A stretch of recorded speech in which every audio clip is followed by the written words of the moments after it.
ನಮಸ್ಕಾರ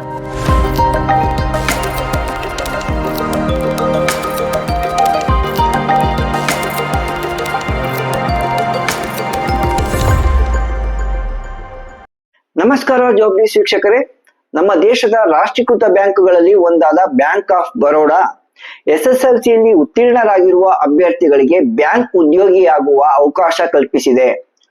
ಒಟ್ಟು 500 office assistant ಹುದ್ದೆಗಳಿಗೆ ನೇಮಕ ಮಾಡಿಕೊಳ್ಳುತ್ತಿದ್ದು, ರಾಜ್ಯದ ಅಭ್ಯರ್ಥಿಗಳು ನಮ್ಮ ರಾಜ್ಯದಲ್ಲಿಯೇ ಕೆಲಸ ಪಡೆಯುವ ಅವಕಾಶ ಪಡೆದುಕೊಳ್ಳಬಹುದಾಗಿದೆ. ಸ್ನೇಹಿತರೆ, ಈ ನೇಮಕಾತಿಯ ಕುರಿತ ಸಂಪೂರ್ಣ ಮಾಹಿತಿಯನ್ನ ನಾನು ಈ ವಿಡಿಯೋದಲ್ಲಿ ನೀಡುತ್ತಿದ್ದೇನೆ. ನೀವಿನ್ನು ನಮ್ಮ ಜಾಬ್ ನ್ಯೂಸ್ ನ ಸಬ್ಸ್ಕ್ರೈಬ್ ಮಾಡ್ಕೊಂಡಿಲ್ಲ ಅಂದ್ರೆ ಈ ಕೂಡಲೇ ಮಾಡ್ಕೊಳ್ಳಿ. ಸ್ನೇಹಿತರೆ, ನಾನು ಈ ಹಿಂದೆ ಹೇಳಿದಾಗೆ ನಮ್ಮ ದೇಶದ ರಾಷ್ಟ್ರೀಕೃತ ಬ್ಯಾಂಕುಗಳಲ್ಲಿ ಒಂದಾಗಿರುವ ಬ್ಯಾಂಕ್ ಆಫ್ ಬರೋಡಾ ದೇಶದ 3ನೇ ಅತಿ ದೊಡ್ಡ ಬ್ಯಾಂಕ್ ಎಂಬ ಹೆಗ್ಗಳಿಕೆಗೆ ಪಾತ್ರವಾಗಿದೆ. 1908ರಲ್ಲಿ ಈ ಬ್ಯಾಂಕ್ ಅನ್ನ ಬರೋಡಾದಲ್ಲಿ ಸ್ಥಾಪನೆ ಮಾಡಲಾಗಿತ್ತು. ಆಗಿನ ಬರೋಡಾ ಮಹಾರಾಜರು ಈ ಬ್ಯಾಂಕ್ ಅನ್ನ ಸ್ಥಾಪನೆ ಮಾಡಿದ್ರು. ಹೀಗಾಗಿ 117 ವರ್ಷಗಳ ಇತಿಹಾಸವನ್ನ ಈ ಬ್ಯಾಂಕ್ ಹೊಂದಿದೆ. ಕಳೆದ ಆರ್ಥಿಕ ಸಾಲಿನಲ್ಲಿ 1.5 ಲಕ್ಷ ಕೋಟಿ ರೂಪಾಯಿ ನಿವ್ವಳ ಆದಾಯ ಗಳಿಸಿರುವ ಈ ಬ್ಯಾಂಕ್ ದೇಶಾದ್ಯಂತ 9,500ಕ್ಕೂ ಹೆಚ್ಚು ಶಾಖೆಗಳನ್ನ ಹೊಂದಿದೆ. ಈ ಬ್ಯಾಂಕ್ ಈಗ ಆಫೀಸ್ ಅಸಿಸ್ಟೆಂಟ್ ಹುದ್ದೆಗಳಿಗೆ ನೇಮಕ ಮಾಡಿಕೊಳ್ಳುತ್ತಿದೆ. ಈಗಾಗಲೇ ಅರ್ಜಿ ಸಲ್ಲಿಕೆ ಪ್ರಕ್ರಿಯೆ ಆರಂಭಗೊಂಡಿದ್ದು, ಅರ್ಜಿ ಸಲ್ಲಿಸಲು ಮೇ 23 ಕೊನೆಯ ದಿನವಾಗಿದೆ. ಆನ್ಲೈನ್ ನಲ್ಲಿ ಮಾತ್ರ ಈ ಹುದ್ದೆಗಳಿಗೆ ಅರ್ಜಿ ಸಲ್ಲಿಸಬಹುದಾಗಿದೆ. ಸ್ನೇಹಿತರೆ, ಈ 500 ಹುದ್ದೆಗಳಲ್ಲಿ ನಮ್ಮ ರಾಜ್ಯದಲ್ಲಿ ಅಂದ್ರೆ ನಮ್ಮ ಕರ್ನಾಟಕ ರಾಜ್ಯದಲ್ಲಿ ಒಟ್ಟು 31 ಹುದ್ದೆಗಳು ಖಾಲಿ ಇವೆ. ಕನ್ನಡ ಬಲ್ಲವರಿಗೆ ಈ ಹುದ್ದೆಗಳನ್ನ ಮೀಸಲಾಗಿಡಲಾಗಿದೆ. ಈ 31 ಹುದ್ದೆಗಳನ್ನ ಮೀಸಲಾತಿ ಅನ್ವಯ ಹಂಚಿಕೆ ಮಾಡಲಾಗಿರುತ್ತದೆ. SC ಅಭ್ಯರ್ಥಿಗಳಿಗೆ 4, ST ಅಭ್ಯರ್ಥಿಗಳಿಗೆ 2, OBC ಅಭ್ಯರ್ಥಿಗಳಿಗೆ 8, EWS ಅಭ್ಯರ್ಥಿಗಳಿಗೆ 3 ಹಾಗೂ ಇತರ ಸಾಮಾನ್ಯ ಅಭ್ಯರ್ಥಿಗಳಿಗೆ 14 ಹುದ್ದೆಗಳು ಮೀಸಲಾಗಿವೆ. ಈ ಒಟ್ಟು 31 ಹುದ್ದೆಗಳಿಗೆ ನೇಮಕ ನಡೆಯುತ್ತೆ. ಸ್ನೇಹಿತರೆ, ನಾನು ಈ ಹಿಂದೆ ಹೇಳಿದಾಗೆ SSLCಯಲ್ಲಿ ಉತ್ತೀರ್ಣರಾಗಿರುವ ಅಭ್ಯರ್ಥಿಗಳು ಮಾತ್ರ ಈ ಹುದ್ದೆಗೆ ಅರ್ಜಿ ಸಲ್ಲಿಸಬಹುದಾಗಿರುತ್ತದೆ. SSLCಗೆ ತತ್ಸಮಾನವಾದ ವಿದ್ಯಾರ್ಥಿ ಹೊಂದಿದ ಅಭ್ಯರ್ಥಿಗಳು ಕೂಡ ಅರ್ಜಿ ಸಲ್ಲಿಸಬಹುದು. ತತ್ಸಮಾನ ವಿದ್ಯಾರ್ಥಿ ಅಂದ್ರೆ CBSEಯಲ್ಲಿ 10ನೇ ತರಗತಿ ಪಾಸ್ ಆದವರು ಇತ್ಯಾದಿ. ಆದರೆ ಪ್ರಾದೇಶಿಕ ಭಾಷೆಯನ್ನ ಅಂದ್ರೆ ಕನ್ನಡ ಭಾಷೆಯನ್ನ ಸರಿಯಾಗಿ ತಿಳ್ಕೊಂಡಿರ್ಬೇಕು, ಸ್ಪಷ್ಟವಾಗಿ ಮಾತನಾಡಲು ಬರೆಯಲು ತಿಳಿದಿರಬೇಕು. ಇದಕ್ಕಾಗಿ ಒಂದು ಪರೀಕ್ಷೆ ಕೂಡ ನಡೆಸ್ತಾರೆ. ನೇಮಕ ಮಾಡಿಕೊಳ್ಳುವಾಗ ನಿಮಗೆ ಎಷ್ಟು ಚೆನ್ನಾಗಿ ಸ್ಥಳೀಯ ಭಾಷೆ ಬರುತ್ತೆ ಎಂಬುದನ್ನು ತಿಳಿದುಕೊಳ್ಳಕ್ಕೆ ಒಂದು ಅರ್ಹತಾ ಪರೀಕ್ಷೆ ಕೂಡ ನಡೆಸ್ತಾರೆ. ಸ್ನೇಹಿತರೆ, ಆಫೀಸ್ ಅಸಿಸ್ಟೆಂಟ್ ಹುದ್ದೆ ಅಂದ್ರೆ ಪ್ಯೂನ್ ಹುದ್ದೆ. ಬ್ಯಾಂಕಿನ ಶಾಖೆಗಳಲ್ಲಿ ಅಥವಾ ಆಫೀಸ್ ನಲ್ಲಿ ಸಿಬ್ಬಂದಿಗೆ ಅವರ ಕೆಲಸಕ್ಕೆ ನೆರವಾಗುವ ಕೆಲಸವನ್ನ ಈ ಆಫೀಸ್ ಅಸಿಸ್ಟೆಂಟ್ ಹುದ್ದೆಯಲ್ಲಿರುವವರು ಮಾಡ್ಬೇಕಾಗತ್ತೆ. ಇವರಿಗೆ ಎಷ್ಟು ವೇತನ ಇರುತ್ತೆಪ್ಪ ಅಂತ ನೋಡಿದ್ರೆ, ಬೇಸಿಕ್ 19,500ರಿಂದ ಆರಂಭಗೊಳ್ಳಲಿದೆ. 37,815 ರೂಪಾಯಿವರೆಗೆ ವೇತನವನ್ನ ನೀಡಲಾಗುತ್ತದೆ. 19,500ರಿಂದ 37,815 ರೂಪಾಯಿವರೆಗೆ ವೇತನ ಶ್ರೇಣಿಯನ್ನು ನಿಗದಿಪಡಿಸಲಾಗಿರುತ್ತದೆ. ಇದಲ್ಲದೆ DA, HRA, CCA, special allowances, TA ಈ ರೀತಿ ಬೇರೆ ಬೇರೆ ಬ್ಯಾಂಕ್ ಉದ್ಯೋಗಿಗೆ ಸಿಗುವ ಎಲ್ಲಾ ಸೌಕರ್ಯಗಳು ಅಂದ್ರೆ ಮೆಡಿಕಲ್ ಇನ್ಶೂರೆನ್ಸ್ ಇತರ ಎಲ್ಲಾ ರೀತಿಯ ಸೌಕರ್ಯಗಳನ್ನ ನೀಡಲಾಗುತ್ತದೆ ಅಂತ ಹೇಳ್ಬಿಟ್ಟು ಈ ಅಧಿಸೂಚನೆಯಲ್ಲಿ ಬ್ಯಾಂಕ್ ತಿಳಿಸಿದೆ. ಹಾಗಾಗಿ ಇದೊಂದು ಒಳ್ಳೆ ಅವಕಾಶ. ಸ್ನೇಹಿತರೆ, ಈ ಹುದ್ದೆಗೆ ಅರ್ಜಿ ಸಲ್ಲಿಸಬೇಕಾದ್ರೆ ವಯೋಮಿತಿಯನ್ನು ನಿಗದಿಪಡಿಸಲಾಗಿರುತ್ತದೆ. 18ರಿಂದ 26 ವರ್ಷದ ಒಳಗಿನ ಅಭ್ಯರ್ಥಿಗಳು ಅರ್ಜಿ ಸಲ್ಲಿಸಬಹುದು. ಆದ್ರೆ SC ST ಅಭ್ಯರ್ಥಿಗಳಿಗೆ 5 ವರ್ಷ, OBC ಅಭ್ಯರ್ಥಿಗಳಿಗೆ 3 ವರ್ಷ, ಅಂಗವಿಕಲ ಅಭ್ಯರ್ಥಿಗಳಿಗೆ 10 ವರ್ಷ ವಯೋಮಿತಿಯಲ್ಲಿ ಸಡಿಲಿಕೆ ನೀಡಲಾಗಿರುತ್ತದೆ. ಅಂದ್ರೆ ಸ್ನೇಹಿತರೆ, ಈಗ ಯಾವುದೇ ಬ್ಯಾಂಕ್ ಉದ್ಯೋಗಿಯನ್ನ ನೇಮಿಸಿಕೊಳ್ಳುವಾಗ ಕ್ರೆಡಿಟ್ ಹಿಸ್ಟ್ರಿಯನ್ನ ಪರಿಶೀಲನೆ ಮಾಡ್ತವೆ. ಇದೇ ರೀತಿಯಾಗಿ ಬ್ಯಾಂಕ್ ಆಫ್ ಬರೋಡಾ ಕೂಡ ಈಗ ಈ ಹುದ್ದೆಗೆ ಕ್ರೆಡಿಟ್ ಹಿಸ್ಟ್ರಿಯನ್ನ ನೋಡಿಯೇ ನೇಮಕ ಮಾಡಿಕೊಳ್ತದೆ. ನೀವು ಬ್ಯಾಂಕಿಗೆ ಉದ್ಯೋಗಕ್ಕೆ ನೇಮಕಗೊಂಡ್ರೆ ಜಾಯಿನ್ ಆಗುವಾಗ ಸಿಬಿಲ್ ಸ್ಕೋರ್ 650ಕ್ಕಿಂತಲೂ ಜಾಸ್ತಿ ಇರಬೇಕು ಅಂತ ಹೇಳ್ಬಿಟ್ಟು ಈ ಅಧಿಸೂಚನೆಯಲ್ಲಿ ತಿಳಿಸಿದ್ದಾರೆ. ಇದೇ ರೀತಿಯಾಗಿ ಯಾವುದೇ ಬ್ಯಾಂಕಿಗೆ ಯಾವುದೇ ಉದ್ಯೋಗಕ್ಕೆ ನೀವು ಅರ್ಜಿ ಹಾಕಿದ್ರು ಕ್ರೆಡಿಟ್ ಹಿಸ್ಟ್ರಿನ ಪರಿಶೀಲನೆ ಮಾಡ್ತಾರೆ.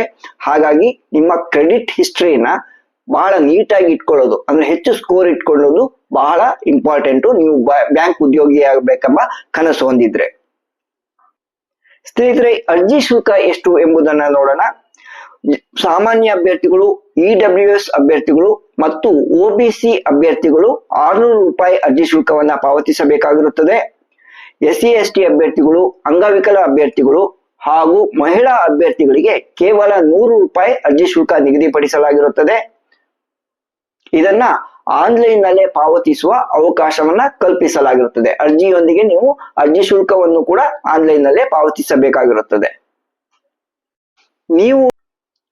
ಸ್ನೇಹಿತರೆ, ನೀವು ಯಾವ ರಾಜ್ಯದಿಂದ ಅರ್ಜಿ ಸಲ್ಲಿಸಿದ್ದೀರಿ ಅದೇ ರಾಜ್ಯದಲ್ಲಿ ನಿಮಗೆ ಉದ್ಯೋಗ ಕೊಡಲಾಗುತ್ತದೆ. ಆದರೆ ಯಾವುದೇ ಶಾಖೆಯಲ್ಲಿ ಅಥವಾ ಯಾವುದೇ ಊರಿನಲ್ಲಿರುವ ಕಚೇರಿಯಲ್ಲಿ ಈ ಉದ್ಯೋಗವನ್ನ ನಿಮ್ಗೆ ಕೊಡಬಹುದು ಅಂತ ಹೇಳ್ಬಿಟ್ಟು ಈ ಅಧಿಸೂಚನೆಯಲ್ಲಿ ಸ್ಪಷ್ಟವಾಗಿ ತಿಳಿಸಿದ್ದಾರೆ. ಸ್ನೇಹಿತರೆ, ಈ ಹುದ್ದೆಗಳಿಗೆ ನೇಮಕ ಹೇಗೆ ನಡೆಯುತ್ತೆ, ಹೇಗೆ ನೇಮಕ ಮಾಡ್ಕೊಳ್ತಾರೆ ಎಂಬುದನ್ನು ನೋಡೋಣ.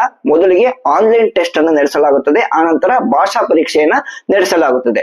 ಈ ಆನ್ಲೈನ್ ಟೆಸ್ಟ್ ಇದೆಯಲ್ಲ, ಅದು 100 ಅಂಕಗಳಿಗೆ ನಡೆಯುತ್ತೆ. 100 ಪ್ರಶ್ನೆಗಳನ್ನ ಕೇಳಲಾಗಿರುತ್ತದೆ. 80 ನಿಮಿಷದಲ್ಲಿ ಈ 100 ಪ್ರಶ್ನೆಗಳಿಗೆ ನೀವು ಉತ್ತರವನ್ನ ಬರೀಬೇಕಾಗಿರುತ್ತದೆ.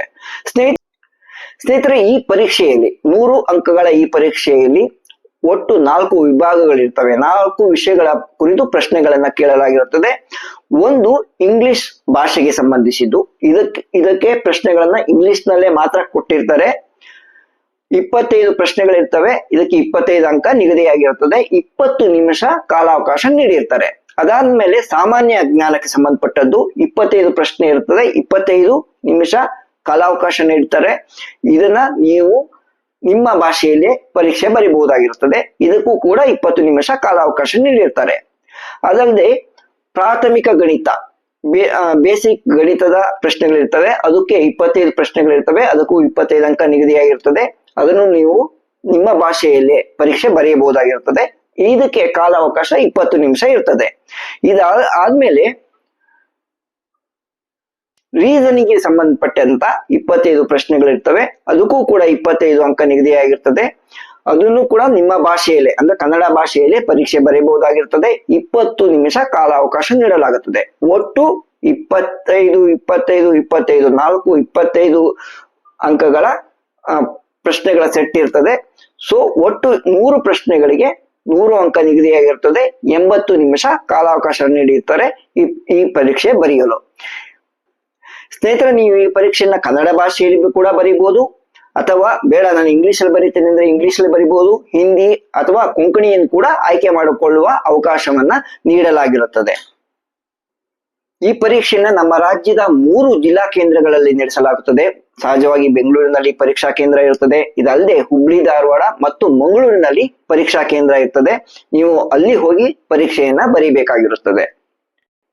ಈ ಪರೀಕ್ಷೆ ಕುರಿತು ಇನ್ನಷ್ಟು ಮಾಹಿತಿಯನ್ನ, ಅಂದ್ರೆ ಪರೀಕ್ಷೆ ಹೇಗೆ ನಡೆಯುತ್ತೆ, ಯಾವ ರೀತಿ ಪ್ರಶ್ನೆಗಳನ್ನು ಕೇಳಿರ್ತಾರೆ, ಎಷ್ಟು ಆಯ್ಕೆಗಳನ್ನು ನೀಡ್ತಾರೆ, ಈ ಕುರಿತು ವಿವರವಾದ ಪ್ರಕಟಣೆಯೊಂದನ್ನ ಮುಂದೆ ಬ್ಯಾಂಕ್ ನ ವೆಬ್ಸೈಟ್ ನಲ್ಲಿ ನೀಡಲಾಗುವುದು ಅಂತ ಹೇಳ್ಬಿಟ್ಟು ಈ ಅಧಿಸೂಚನೆಯಲ್ಲಿ ತಿಳಿಸಲಾಗಿದೆ. ಸ್ನೇಹಿತರೆ, ಈ ಆನ್ಲೈನ್ ಎಕ್ಸಾಮ್ ಮುಗಿದ ನಂತರ ಈ ಪರೀಕ್ಷೆಯಲ್ಲಿ ಪಡೆದ ಅಂಕಗಳ ಆಧಾರದ ಮೇಲೆ ಸಂಭವನೀಯ ಆಯ್ಕೆ ಪಟ್ಟಿಯನ್ನ ಪ್ರಕಟಿಸಲಾಗುತ್ತದೆ. ಈ ಪಟ್ಟಿಯಲ್ಲಿ ಹೆಸರಿರುವ ಅಭ್ಯರ್ಥಿಗಳಿಗೆ ಮಾತ್ರ ಸ್ಥಳೀಯ ಭಾಷಾ ಪರೀಕ್ಷೆಯನ್ನು ನಡೆಸಲಾಗುತ್ತದೆ. ನಾನು ಈ ಹಿಂದೆ ಹೇಳಿದಾಗೆ ಈ ಭಾಷಾ ಪರೀಕ್ಷೆ ಅರ್ಹತಾ ಪರೀಕ್ಷೆಯಾಗಿರುತ್ತದೆ. ಇದರಲ್ಲಿ ಪಡೆದ ಅಂಕಗಳನ್ನ ಆಯ್ಕೆಗೆ ಪರಿಗಣಿಸಲಾಗುವುದಿಲ್ಲ. ಇದೊಂದು ಅರ್ಹತಾ ಪರೀಕ್ಷೆ ಅಷ್ಟೇ.